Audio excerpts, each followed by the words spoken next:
We've been talking about a lot of different things, all the same thing from different ways of saying it.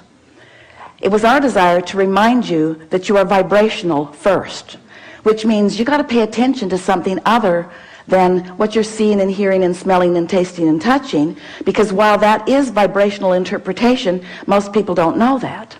So it was necessary to help you to understand that you are emitting a vibrational signal in order to help you to understand that your signal that you are emitting is being answered all the time, and that's what equals your life experience, period. Most humans don't know that, and in many cases don't want to know that because they don't want to assume responsibility for what's coming, especially the parts they didn't want to come. Abraham, I'm sure I'm not the creator of my own reality. I would not have created that. And we say, we didn't say you did it on purpose, but you did do it. You did do it. Sounds a little blameful, doesn't it? You did do it. But when you realize that you have creative control of your experience because you have vibrational control of your experience, because you have focused control of your experience, because you have the ability to focus, then you say, all right. But then when it's hard, you say, not all right.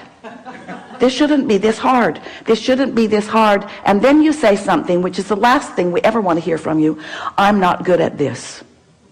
But you are good at it. You just don't know you're good at it. You just haven't practiced being good at it in the way that really gives you the clarity. And that's really what we're going to be talking about here today. If you've been following us for a while, you've heard us say that you are the creator of your own reality. Blah, blah, blah. Enough of that. And that you live in a vibrational universe, blah, blah, blah, blah, blah. Enough of that already. But you do, and you are. So, blah, blah, blah. So, here you are, the creator of your own reality. And life is constantly throwing things at you, isn't it? Well, it's not really like that. Life is happening around you, and you're observing, but it really isn't after you. It's not testing you. It's not challenging you. It's just being around you for you to observe. It's just this magnificent palette for you to play in. So life is happening around you, and you are participating in it through your observation, through your memory, through your awareness, through your conversation. You're participating in it. And as you are doing that, you are coming to lots of conclusions, many and every day, of what you want. Because life helps you to know what you don't want. You know what you don't want, you know what you do want, you know what you don't want, you know what you do want. It's just this wonderful variety or contrast that helps you to come to important personal conclusions. So these conclusions happen within you, and we've been calling that step one, because the variety, the contrast that surrounds you, causes you to ask for what you want. Whether you use words or not, you just constantly keep coming to personal preferences. You were born like that. You've always been like that. You will never stop being like that. We want you to accept that you are like that. It's a good thing. Step one is a really, really good thing. You're asking constantly. It is the basis of the expansion of the universe. It's a wonderful thing. So you're asking, step one. Step two, not your work. That's where law of attraction and the source within you answers what you're asking for. When you emit a signal, the signal is answered. So ask, answer, ask, answer, ask, answer. But your discomfort is that there often appears to you to be quite a time gap between your asking and the universe answering. But there is not a time gap between the answer. There's just a time gap between you getting up to speed with the answer. You say, hey, Abraham, that can't be right because I want it. I'm paying attention. If it were there, I would know it. And we say, it comes in a vibrational form first, and you say, oh, so that's the catch. You're giving me something vibrational that I can't see or hear or smell or taste or touch. So you can say all day that when I ask, it is given. Write a book about it if you want, Abraham. You can say that all day, but to me it doesn't feel like it's being given, and we say that's because you're in a different frequency from what you're asking for. You have to line up with what you're asking for. In other words, when you want more money because you clearly do not have enough, when you feel frightened or bound or in trouble financially or just not satisfied, when you feel that way, you are that way. And you say, no, I feel that way because I am that way. And we say, no, you am that way because you feel that way. In other words, it works differently than you think it does, but you've been observing it for so long, you don't know which came first. But what comes first always is your vibrational countenance. And then the manifestation just matches what you feel like. So if you want more money and you feel like you don't have enough money, you can ask all day, all day, all day, every day. You can write long lists of it. But if in your belly, if in your being, if you're feeling the fear or the absence of money, then you've got a vibration going that's different from the answer that you seek.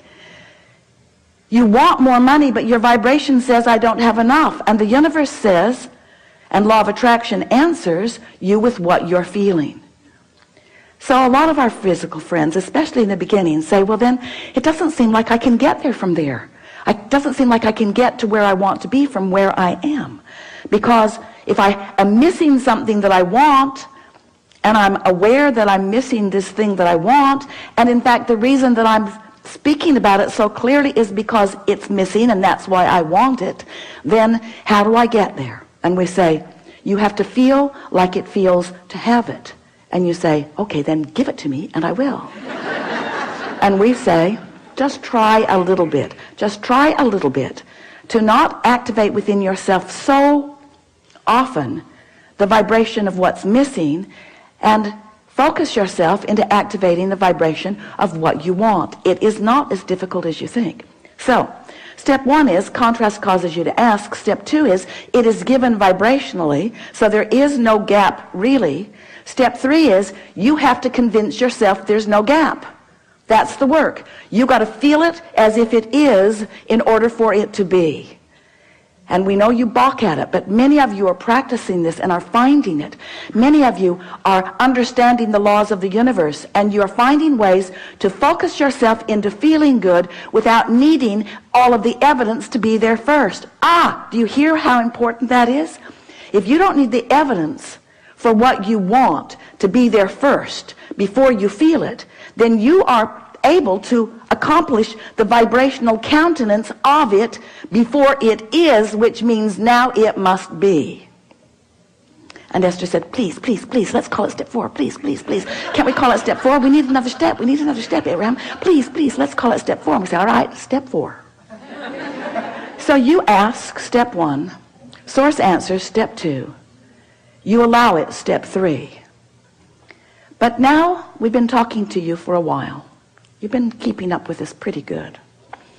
And we're saying to you that if you don't try so hard, if you just accept that you are naturally good-feeling beings, and when you wake up in the morning, before you start thinking about the things that you've got to do that you don't want to do, before you start remembering the injustices of yesterday or 10 years ago, before you remember that you're going to that place today to work that you really don't want to be, before your kids get up, before any of those things happen that challenge your sense of well-being, if you can get hold of that sense of well-being and just sustain it for a little bit with really general thoughts, because if you get specific, it usually doesn't work as well. Get into an attitude of appreciation and milk it for just a little bit. Law of attraction will help you out. Because law of attraction says that that which is likened to itself is drawn.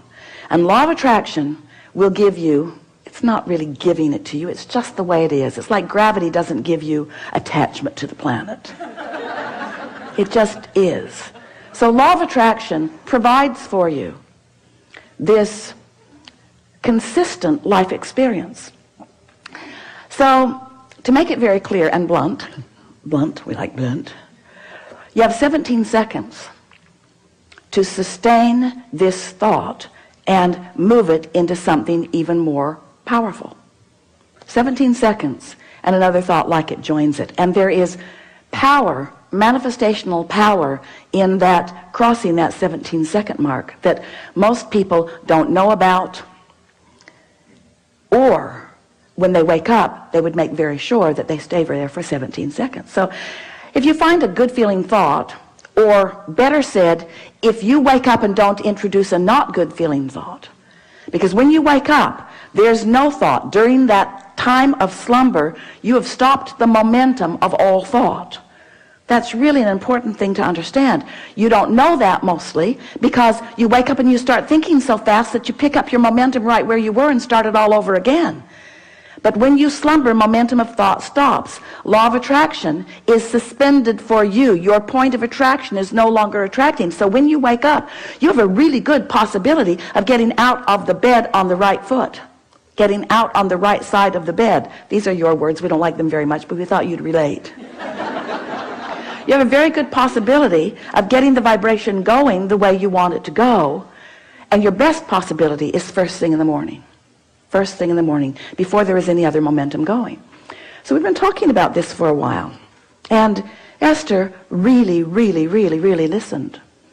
So she decided that she was going to wake up on that first morning and she was going to sustain her good feeling that she had awakened with. And she didn't make it until breakfast.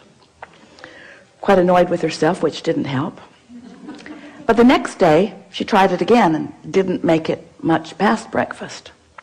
Then she discovered that if she just wouldn't read her email, it would help. So her dominant intent became to sustain this feeling of well-being as long as I can.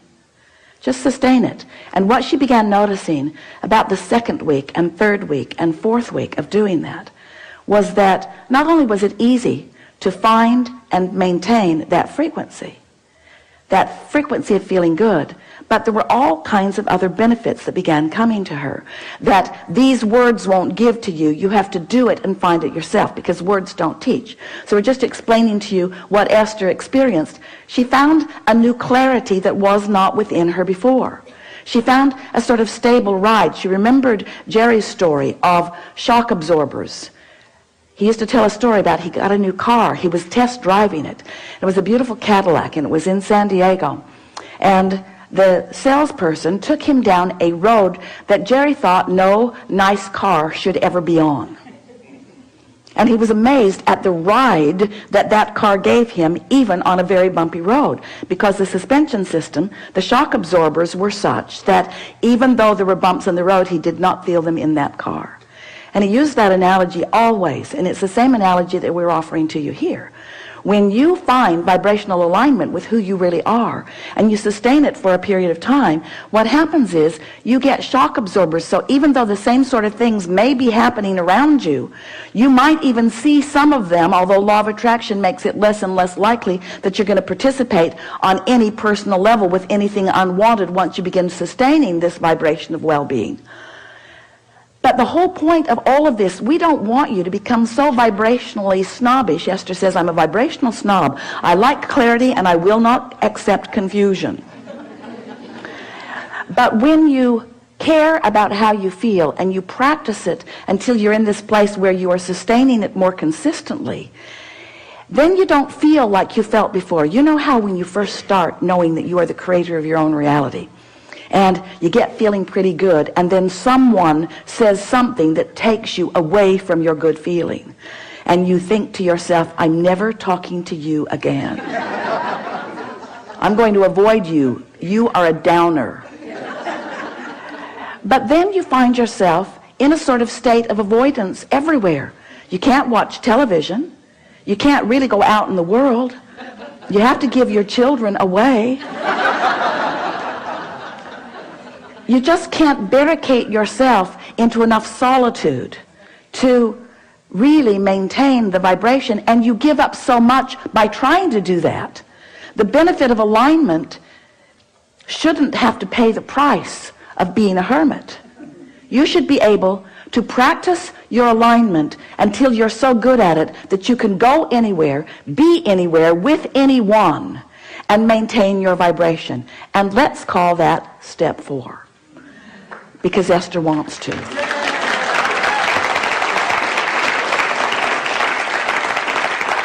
So what it requires really is enough determination to focus first thing in the morning, and until you know that you've got it and you're able to maintain it, and then to simply watch what happens in your experience as a result of that newfound alignment and that newfound clarity.